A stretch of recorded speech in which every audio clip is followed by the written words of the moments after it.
కాసేపట్లోనే గుంటూరు జిల్లా ఇప్పటం గ్రామంలో పర్యటించబోతూ ఉన్నారు డిప్యూటీ సీఎం పవన్ కళ్యాణ్. దానికి తగ్గట్టుగా ఏర్పాట్లు కూడా పూర్తి చేశారు. అక్కడ నాడు ప్రతిపక్షంలో ఊరికి ఇచ్చిన హామీ మేరకు ఇవాళ ఆయన అక్కడికి వెళుతూ ఉన్నారు. 2022లో ఇప్పటంలో రోడ్డు విస్తరణ పనులు చేపట్టడం వివాదాస్పదంగా మారింది. కావాలనే జనసేన మద్దతుదారుల ఇళ్లు కూల్చేందుకు విస్తరణ చేపట్టారని పెద్ద ఎత్తున ఆందోళన వ్యక్తమైంది. నాడు ఉద్రిక్తతలు తలెత్తడంతో బాధిత కుటుంబాలను పవన్ కళ్యాణ్ పరామర్శించారు. అధికారంలోకి వచ్చాక మళ్లీ ఊరికి వస్తానని హామీ ఇచ్చారప్పుడు. నాడు ఊళ్ళో తన్ను కలిసి కన్నీళ్లు పెట్టుకున్న నాగేశ్వరమ్మ ఇంటికే ఇవాళ పవన్ కళ్యాణ్ వెళుతున్నారు. డిప్యూటీ సీఎం పవన్ కళ్యాణ్ కి స్వాగతం పలుకుతూ భారీ ఏర్పాట్లు చేశారు కార్యకర్తలు, అభిమానులు. నాగేశ్వరమ్మ ఇంటి దగ్గరైతే సందడి మామూలుగా లేదు.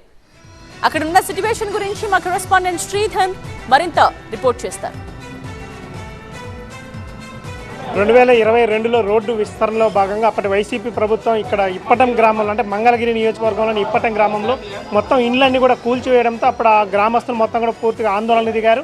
అప్పుడు పవన్ కళ్యాణ్ మాత్రం వచ్చి అధికారంలోకి వచ్చిన తర్వాత ఖచ్చితంగా మీ గ్రామానికి న్యాయం చేస్తామని ఇప్పటం గ్రామంలో నాగేశ్వరమ్మ ఇంటికి వచ్చి హామీ ఇచ్చారు. ఒకసారి ఆమెతో మాట్లాడదాం. మేడం, అమ్మ చెప్పండి, అప్పుడు పవన్ కళ్యాణ్ అధికారంలోకి వచ్చిన తర్వాత కలుస్తానని హామీ ఇచ్చారు. ఇప్పుడు ఆ హామీని నెరవేర్చుకుంటున్నారు, ఎట్లా అనిపిస్తుంది? చాలా గొప్పగా ఉందమ్మా, సంతోషంగా ఉంది, చెప్పలేనంత సంతోషంగా ఉందమ్మా. ఎంతో అందంగా ఉంది, అసలు ఆనందంగా ఉందమ్మా. అయ్యా ఇట్లా 10 సార్లు సీఎం అవ్వాలని కోరికమ్మా నాకు. మై సీఎం అవ్వాలని నేను చెప్పొచ్చాను. హైదరాబాద్లో మాట్లాడొచ్చాను, ఆహాలోకి వెళ్ళాను, బాలకృష్ణ గారితో మాట్లాడాను. బాలకృష్ణ గారు కూడా నవ్వాడు, సరేలమ్మ నీ కోరిక ప్రకారం అన్నాడు. అట్లా నా కోరిక, నా బిడ్డ. అంటే ఎట్లుందాం అప్పుడు 5 సంవత్సరాలు వైసీపీ ప్రభుత్వం ఎట్లుంది, ఇప్పుడు కూటమి ప్రభుత్వం పవన్ కళ్యాణ్ కానీ చంద్రబాబు నాయుడు కానీ పరిపాలన ఎట్లా అనిపిస్తుంది? బాగుంది, బాగుందమ్మా, బాగుందమ్మా. మనం ఇదేమి లేదు, అంతా పోయినంగానే చేస్తున్నారమ్మా. ఒక 10 రూపాయలు నా పడదానికి ఒక పెంచిన పెంచారు, దిగులు లేకుండానే బాగానే ఉందమ్మా. గోడ పడేసినట్టు కాళ్ళు పట్టుకున్నాను. అప్పుడు ఏంటో ఇష్యూ, అప్పుడు రోడ్డు కావాలని చెప్పి ఇళ్ళని కోలగొట్టారు అప్పుడు ప్రభుత్వం. ఇక వాళ్ళ మనసులో ఏముందో కూడా అర్థం కాకుండానే మా గోడ పడేశారమ్మా. ఏదో మళ్ళీ ఆయన వచ్చి నా బిడ్డే వచ్చి తల ఒక లక్ష ఇచ్చాడు, గోడ కట్టుకున్నాము, బాగున్నాను. సీఎం అసలు పెట్టాపరపడ దండం పెట్టా. నా బిడ్డను గెలిపియండి అయ్యా, మీరు నా బిడ్డను గెలిపియండి. నా పవన్ కళ్యాణ్ కొడుకుగా భావిస్తారు, తల్లిగా భావిస్తారు, ఎట్లా అండి? నా పెద్ద కొడుకు.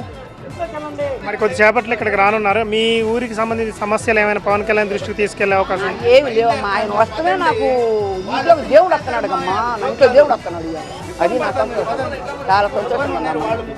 ఖచ్చితంగా పవన్ కళ్యాణ్ చూసుకున్న ఆ కొడుకు లాంటి వాడు, ఖచ్చితంగా ఒక దేవుడు మా ఊరికి వస్తున్నట్టుంది. మా ఊరికి ఎలాంటి సమస్యలు లేవు. ఇప్పుడు కూటమి ప్రభుత్వం అధికారంలోకి వచ్చిన తర్వాత ఇప్పుడు ఏ సమస్య లేదు. గత ప్రభుత్వం వైసీపీ ప్రభుత్వంలో అరాచక పాలన చూసాం. మా ఊరిని మొత్తం కూడా అంటే ఒక హింసాత్మకంగా రూపు మార్చారు. మొత్తం కూడా మా గ్రామంలోని రోడ్లు మొత్తం కూడా విస్తరణ భాగంగా కావాలని చెప్పి ఇల్లును కూల్చివేశారని ఇక్కడ ఉన్నటువంటి నాగేశ్వరం అంటున్నారు. వీడియో జర్నలిస్ట్ సుధీర్తో శ్రీధర్, TV9 మంగళగిరి నుంచి.